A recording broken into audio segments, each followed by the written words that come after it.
Hi everybody, so we're continuing this series with Street Masters Rise of the Kingdom. This is again my second round of going through all of the characters in the core box, and this time we're looking at Natalia. She gets a complexity 2 rating because she has some combos and different things that go down that make her the most effective, and you need to set up certain card arrangements in order to get the maximum effectiveness out of it. And the best way to describe it is complexity. Now the card here says that she can have some of the best damage output. There are some ways that that can happen, and there are a lot of times when it won't. So let's take a look first at her regular and her charge side, because unlike the other characters we looked at, it doesn't really affect the other cards the same way that the ones that do combos and other stuff based on the regular attack do. This one, Crippling Strike, what can you do? Well, it is a normal 2 dice attack, which is fine, but it does general damage. Well, general damage means you have to get rid of all of the defense in order to break through and start doing real damage to the enemies. That seems to be a terrible hindrance to her. Well, she can exhaust a minion though, and draw cards. So she has lots of attack cards in her hands as options. She's going to have twice as many or potentially more cards in her hand than other fighters, because every single time that she does her normal action, she's going to be getting cards in addition to her regular draw phase. Okay, exhausted minions. You're hitting them and then exhausting them. That means that they're out of commission. If you killed them, then the exhaust is wasted. So you're going to have the tactic typically of hitting to exhaust rather than to damage, and then using your regular cards to finish off the enemies. So just keep that part in mind. Let's look at the charge side and see how that's affected. So after 6 power, you get Incursion, which allows you to move some additional spaces, and you get to deal +1 direct damage. That is in addition to the direct damage that the attack itself does. So that part is pretty awesome. Well, let's look carefully here. Your attacks deal +1 direct damage. So as long as you stay on this charge side, you're going to be doing direct damage, which compensates for the general damage you would normally be doing. This is probably going to be much more valuable to just leave her on the charge side, and instead of exhausting 1 minion at a time, depending on where you're at in the game, being able to break through defenses and actually eliminate some of those minions could be much more effective. There are some tricks that allow you to put extra attacks and extra cards into play, and that's what we're going to be going into next. So just keep that part in mind, that you may want to have the strategy of keeping her on her charge side and then doing the damage and everything with just the cards. Now when I explain the tactic cards, they're going to create kind of a chain reaction, so I have to do things a little bit differently. Try not to lose anybody as I go through it, but let's start with Commando, which I think is the basis for getting the most out of Natalia. First off, all of her attacks get +1 die, so if they were dealing general damage, direct damage, or specific damage, they're all going to get an extra attack die, which is great. And it gives her an action to use, which will allow you to remain on your charge side, so you don't have to use your action on the charge side or with defense or movement, that kind of thing. If you were on the charge side, you probably don't need extra movement because you're getting 2 extra movement from the charge side. Anyway, you can gain 2 defense tokens, which is just like using the defend action. And then each fighter with at least 1 defense token of each type heals 2 damage. So you get to choose the 2 defense tokens, which means whoever you're partnered with, as long as they had 1, you can choose the other 2 and they get to heal. That makes Natalia, who is able to heal all of the allies, all of the other fighters for 1 action, the best healer probably in the entire game. So that's no joke. That is one of the strongest things you could possibly have, but that doesn't deal damage, does it? So luckily the feint on this will allow you to do some extra attack stuff, but you're going to be using the attack card from your discard pile, which means you need to have already attacked in some way. There is a bit of a chain reaction that can be done that we're going to go into with the next couple cards that will mitigate the loss of having commando and its +1 attack die going away during your turn. So let's take a quick look what the other tactics offer. So next up is recon, and what it allows you to do is cancel attacks by discarding recon. You also see that it does not have a star on it. So if you have more than one that you can put out on the table, you're more than welcome to do that. You can have them out. That will allow you to exhaust each one individually. So up to 3 times per turn, you can shuffle a stealth card, and you'll notice all of her tactic cards have the stealth title in them, back into your deck and reveal the top card of any deck. If you have no stealth cards in your discard pile, then you would discard as a result of that effect. So using the feints and keeping a stealth card in your discard pile is an important tactic. You're going to want to be able to, or you're going to probably need to feint something like commando a couple times, or keep a copy of keep a copy of recon in your discard pile in order to continue to use this. It's not that big a deal though. You're going to be reshuffling, and if you are using the feint from commando in order to keep stuff in that discard pile, you're going to just keep having attack cards to throw out. And they're almost more effective in your discard pile than any other way.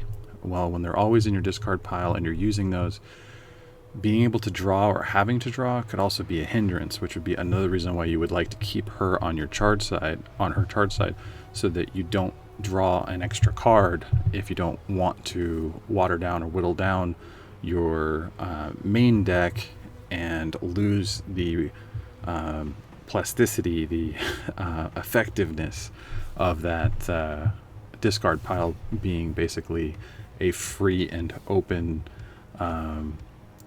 separate deck to be pulling from as a result of these 2 cards and what they can do. So you would exhaust, and it says to reveal the top card of any deck. You can cheat, basically. Lets you know what the next card is. That's the recon part. And if you have multiple copies of recon out and you have enough stealth cards still in your discard, you can tell the other players what their next cards are that are going to pop up. So that part is neat. If you were trying to get a specific card and you can use this reveal, then that's helpful as well. It does say to reveal the top card of any deck. That does not mean any fighter deck. That means any deck, stage deck, enemy deck. If you have a character that can cause discards of the enemy pile, such as Yinghua, then the 2 of them together, there's a great synergy between being able to see what's next and force a discard of what's next. So that's pretty awesome. And you can do that, as I say, multiple times. You just have to find a way to keep enough stealth cards in your discard in order to make that work. Then we finally have infiltrate, and this says if you are unengaged, so you have to use all that extra mobility to not be engaged with anyone, you can exhaust this card and return a stealth card from your discard pile to your hand. So as I said before, all that kind of stuff. Oh man, what are we gonna do? You got to keep everything in the discard pile. I need to keep these stealth cards in the discard pile. Well, this lets you return it to your hand if you needed to use it again. As an action, in addition, you can reveal the top card of any fighter deck and put it into play or discard it. So if you did want to discard a tactic card, or you just wanted to whittle down your deck in order to put more attacks into the discard so you can use it with commando, this is a way to do that. And then you can discard this card to deal direct damage from a pretty good attack. Where do these all fit together? If you were to start off your turn and you did not have any cards in play, or let's say you have all of these cards in play, I misspoke, but you haven't played them as part of your card action. It's a better way to describe it. You can use the feint on commando to move and play an attack card from the discard pile. Whatever attack card you want, that's fine. Well, now commando's gone. You can hopefully have destroyed the enemy using the attack, or be able to move with maybe your regular move step. And that will make you unengaged, which will let you exhaust infiltrate and return commando back to your hand. Then you can play commando again and then use your regular actions or your regular whatever other stuff that you have left that you want to do. You could also, let's say you used commando to feint and play the attack card, then you can shuffle commando back into your deck if that's what you wanted to do using recon. So those are a couple different options. I think with just commando and infiltrate working together, you should be able to keep commando in play, but you won't be able to do much with other card actions. It shouldn't affect you too much because with the regular action of infiltrate, it will still allow you to play more card actions using your regular action. That will allow you to stay on your charge side and use double the number of card actions to get those extra attacks. So that's why she's additionally complex as opposed to Kiryu, right? You gotta kind of think the order of operations for things that you can do. So are there any other questions on the tactics? There's gonna be one that you're gonna hit that has already been answered, and it is whether or not you can play recon to cancel an attack from your hand, or if it has to be in play at the time. It has to be in play for you to exhaust it, but I did the research and we have an answer on whether or not you can play recon from your hand. So way back in 2018, Brady, Too Long Don't Read version says yes, you can play it from your hand. So as long as the card itself doesn't say that it means to be discarded from play, then it can be discarded however you need to discard it. And that's a very helpful answer. So you can keep it in your hand if you think you need to, and you can save your card actions for other things, and you can use infiltrate to pop that defense back into your hand by having recon there. If you have a boss that does a particularly nasty attack, then you can basically use Natalia to just put a tank in front of them and kind of keep the boss in one position so that your other characters can run around and take care of minions and do that kind of thing by just constantly running recon. It's a pretty awesome little defense engine. Alright, now we talked so much about the attack cards. Let's look and see what they can do. First off is disarm. It is a grapple attack, so that is very helpful in that you don't have to worry about the general damage issue. You can do some specific damage, which is great. What else is it? Well, after resolving the attack, you can discard a card controlled by the target. What are cards controlled by the target? These are things from the enemy deck. Typically, you won't see too much from the stage deck. There's a few objectives and maybe some things like a proximity mine or some extra ammo or that kind of thing that can be controlled by the boss. But if it's a stage condition, nope, that's not controlled by the boss. That's controlled by the stage, and you can't hit the stage. So just keep the target in mind. But if you do hit the boss, you can start getting rid of their tactics. The only thing I don't think you can get rid of is the 1812 carbine from Juan in the cartel. No matter what you do, that card cannot leave play, and I believe it states it.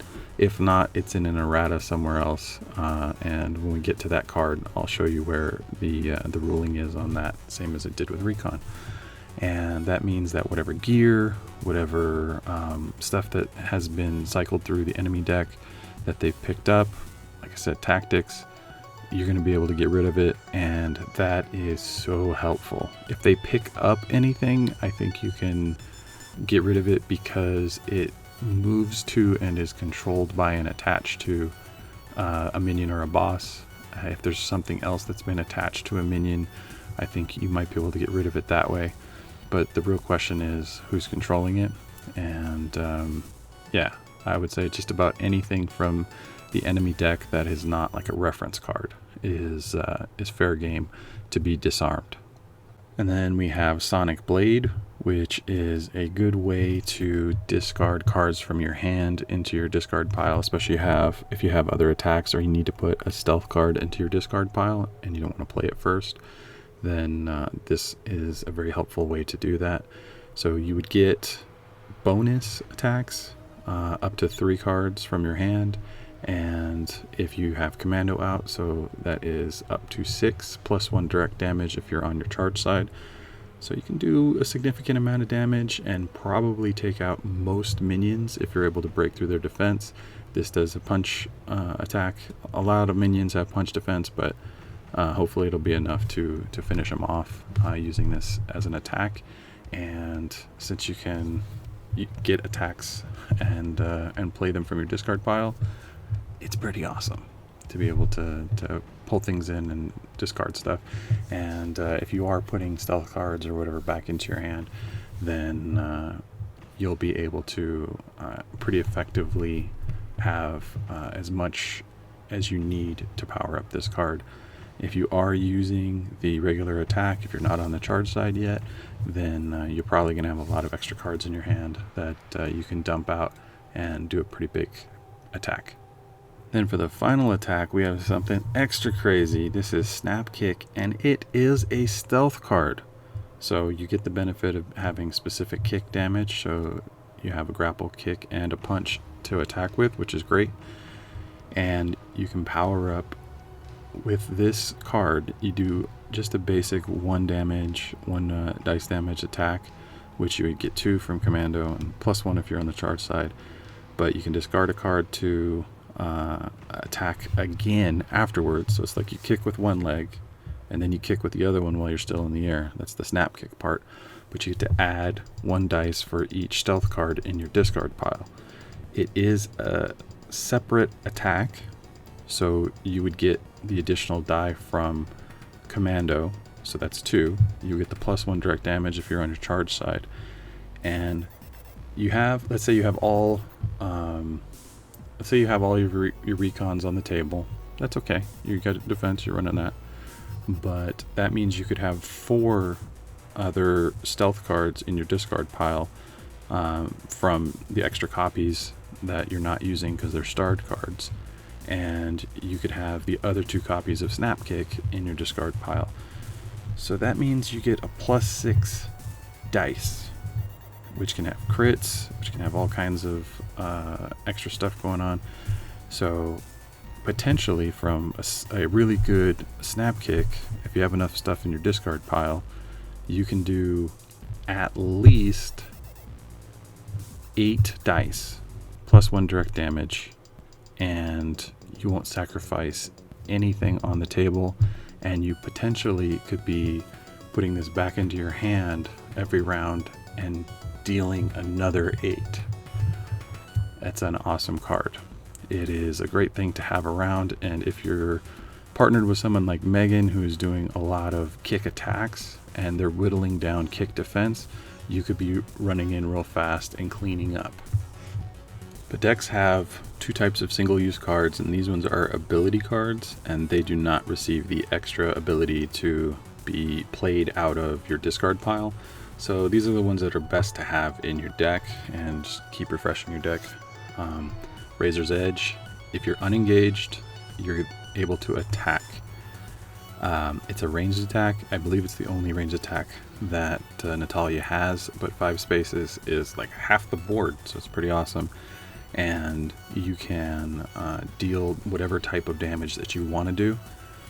This is incredible because you can pick whatever the thing that the enemy is weak on at the time, and you also benefit from commando. You also would benefit from your charge side, So a minimum of 1 direct damage, and you can get 3 or more pretty easily off of this card, but it does use your card action, and it's not a free play thing that you can manipulate like you can with the other attacks. Then our next ability is Rush B. This is a little weird for some people to grasp. You may move up to 4 spaces. That's great. But each time you enter a space during this movement, you may attack, dealing direct damage for 1 die, and this is affected by commando, so this would be an additional die plus 1 direct damage if you're charged and you have commando out. But each one of them deals plus 1 direct damage if you have not attacked the target. So that means that you can hit 4 targets for a grand total of extra damage. If you're just running around, like you're running around in a circle around the same enemy, you're not going to get that plus 1 direct damage from Rush B, but you still could be getting it from the charge side. So how you manage it is up to you. If you're going to try to hit as many minions that are all in the same pile together, that would be great.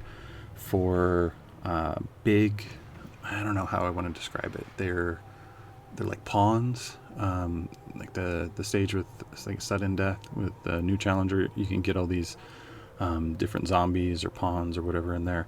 Rush B is an amazing ability because you get to hit all of these smaller token NPCs for additional damage, and it's usually enough to take them out because they usually only have 1 health. So that's one of those things to think about. I'm sure in later versions of the game or later expansions that they're going to use this mechanic a little bit more of having those token creatures, and it's pretty awesome to be able to hit them, knock them out, and move on to the next thing. And if you're getting an extra 2 direct damage plus 2 dice, I mean 4 health or 4 damage against them is pretty good to do, especially since it's all going to be direct damage. Then let's take a quick look at how her story works. You can use her story with anyone you want. It is one of the more difficult stories that I've found because her story perk sucks. Her story perk has 4 health, and every time you take damage, you're going to either discard your defense tokens, which you may have had to use and in order to put a damage on Zane, and you can only take 4 hits. So that sucks. One of the things about that is you can say that, oh, I need to absorb the damage, and if I only had 1 defense token and let's say I got hit for 1, I might have to absorb the damage in order to use the defense token to discard, which would not turn into power to prevent damage from happening to Zane. Early game, you can get pretty messed up, and your hope is that you're going to be able to get to your cards fast enough and get enough of them out in order to start blocking instead of having to constantly keep him alive with this amount of discards that are out there. And his exhaust, it lets you draw a card and shuffle one back into your deck, but that doesn't really discard it so that you're moving to another card faster. You're just kind of hoping that the next time you shuffle, it will end up closer to what you need, and you'll be able to replace it. The penalty, if you lose Zane, which is really easy to do, for the first 5 times you defeat an enemy, then you're going to be putting power on the card, and if you don't do that, then you have to discard cards or defense tokens. So it's going to whittle you down. It's going to make things really hard for you. You're going to have less cards in your hand, less opportunity. Discard isn't the worst thing in the world if you are playing from your discard pile, but it can be kind of difficult to set up at the beginning of your play. So yeah, I think the orphaned part might actually make more sense in her story, letting Zane die, but that's entirely up to you. And then we'll look at what Natalia's like in context other than as a fighter. If she's an ally, then she's going to make a run at somebody, and during her move she'll attack, which means she does not necessarily have to stop to do the attack.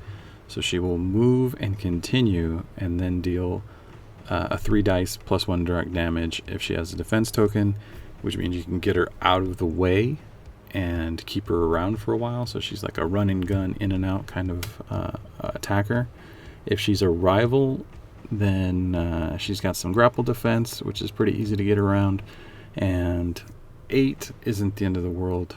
What does happen though is she's going to deal direct damage if any of those grapple tokens are there. So if you're constantly doing punch attacks with your basic attacks and you're not doing grapple damage, then she's going to have +1 direct damage a lot of the time. She would be weak against someone like Gabriel, who can do grapple damage pretty easily if that's who she's a rival against. And if you ever leave her unengaged, she's going to pack on more. So keep that part in mind and get her out of the way as quickly as you can, or she'll whittle you down if you have her as a rival. Finally, what are some synergistic options for allies of your own? Well, if you have a BattleCon pack, maybe you'd like Klinhide 8 because he can deal some extra direct damage, because Natalia can do direct damage. Maybe he'll be able to help her finish off some of those enemies. To be honest with you, there's no bad option for an ally with Natalia because she's so versatile.